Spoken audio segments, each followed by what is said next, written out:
चला की मंडळी, आज आमच्याकडे पाहुणे येणार होते. त्यांच्यासाठी काहीतरी खास बेत करायचं ठरवला होता. पातेल्यामध्ये पाणी गरम करत ठेवलं. जिरे, दालचिनी, तमालपत्र आणि चक्री फूल घालून हे सगळं उकळून दिलं. एक वाटी तांदूळ घातलं आणि 80 ते 90% हा तांदूळ शिजवून घेऊया.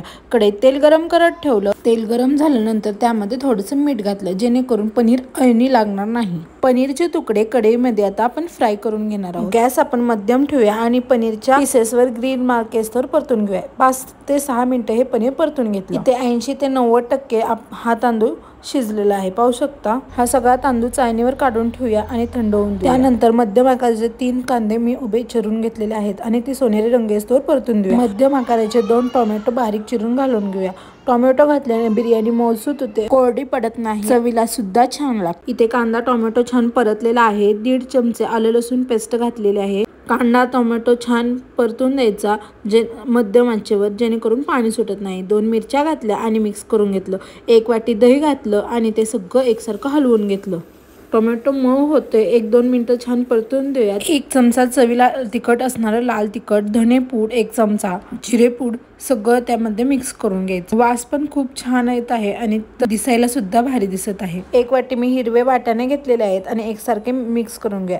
थोडंसं पाणी घालूया आणि हे वाटाणे आपण शिजवून देऊया. 6 ते 7 मिनिटात हे वाटाणे लगेच शिजले जातील. वाटाण्याला छान उकळी आल्यानंतर एकसारखं मिक्स करून घ्या.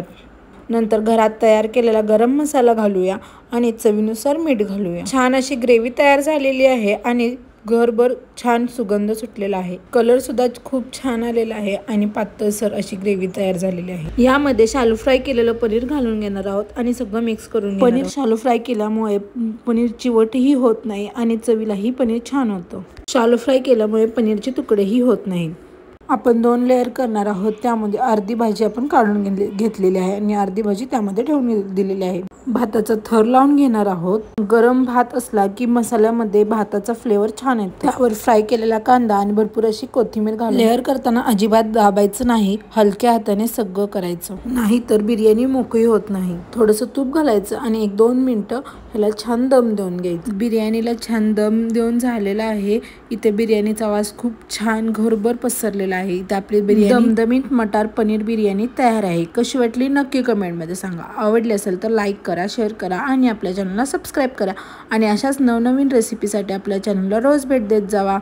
ही बिर्याणी कशी वाटली नक्की कमेंटमध्ये सांगा आणि नक्की ट्राय करून बघा. चवीलाही छान लागते. अचानक पाहुणे येणार असं समजलं की पटकन होते आणि वेळही जास्त लागत नाही. कशी वाटली नक्की कमेंटमध्ये सांगा. आवडली असेल तर लाईक करा, शेअर करा आणि आपल्या चॅनलला सबस्क्राईब करा आणि अशाच नवनवीन रेसिपीसाठी आपल्या चॅनलला रोज भेट देत जावा आणि जाता जाता इंस्टाग्रामलाही फॉलो करा. थँक्यू.